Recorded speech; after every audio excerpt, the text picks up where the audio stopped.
Pemerintah punya kabar gembira bagi warga yang ingin bepergian dengan pesawat saat libur Natal dan Tahun Baru.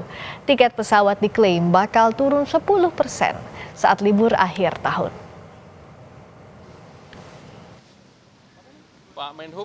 Pemerintah mengklaim harga tiket pesawat bakal turun 10% pada musim libur Natal dan Tahun Baru.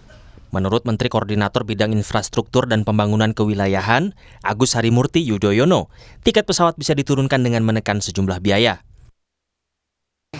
Ini juga sama-sama menyadari pentingnya penurunan harga tiket untuk membantu masyarakat kita dan juga menggerakkan ekonomi termasuk pariwisata. Maka dari semua elemen tadi termasuk menurunkan biaya atau jasa di bandar udara ya ke bandar udaraan, termasuk juga aftur dan tentunya fuel surcharge, maka bisa dikurangi harga tiket itu kurang lebih 10% dari harga biasanya secara nasional atau secara domestik. Jadi mudah-mudahan ini bisa membantu meringankan masyarakat kita yang ingin berpergian selama libur Natal dan Tahun Baru. Namun menurut Menteri Perhubungan Dudi Purwagandi, pengurangan biaya ke bandar udaraan dan bahan bakar untuk mengurangi harga tiket pesawat tak berlaku di semua bandara. Penerapannya hanya di 19 bandara utama, termasuk Soekarno-Hatta. Itu berlaku untuk 19 bandara utama, nanti listnya akan kami sampaikan. Pengurangan fuel surcharge, kemudian biaya-biaya lain yang ada di 19 bandara tersebut. Ya, itu termasuk. Jadi 19 bandara itu termasuk bandara-bandara besar, Soekarno-Hatta, kemudian Denpasar, ya. Ada 19 bandara. Itu semuanya termasuk bandara besar. Masyarakat menyambut baik rencana penurunan harga tiket pesawat. Harapannya, penurunan harga tiket tak hanya menjelang momen spesial liburan. Cukup merasa senang ya kayak dengan penurunan harga 10% yang bakal diterapin dari pemerintah, karena cukup membantu juga untuk harga menjelang, apalagi kan menjelang Natal dan Tahun Baru nih ya Kak. Ya perlahan dari 10%, nambahlah 15, 20, jadi 50, ya kalau bisa ya ada promo-promo lebih banyak lah, gitu aja sih. Semoga harapannya nggak cuma di momen spesial aja, tapi konsisten sampai selamanya kalau bisa. Dan pajaknya 10% udah lumayan ya, sangat turun gitu dibanding sebelumnya. Jadi ya semoga kebijakan ini nggak cuma di momen spesial aja, tapi secara konsisten di tahun-tahun selanjutnya. Berdasarkan data Kementerian Perhubungan, ada sejumlah komponen yang jadi penentu harga tiket pesawat. Kami ambil contoh, rute Cengkareng-Surabaya dengan kapasitas penumpang 180 kursi.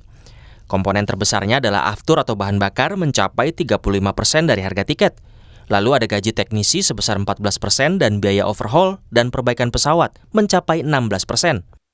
Masih ada biaya-biaya lain seperti gaji dan tunjangan awak pesawat, biaya bandara hingga laba bersih dari pendapatan atau penjualan.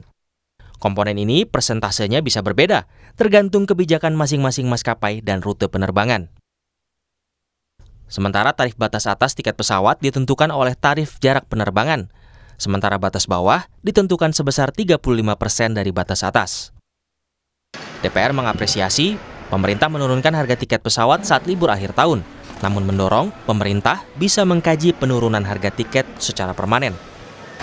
Nah, karena itu saya mendorong sebagai Wakil Ketua Komisi 5 supaya pemerintah terus mengkaji, mencari skema bagaimana supaya tiket ini bisa diturunkan secara permanen.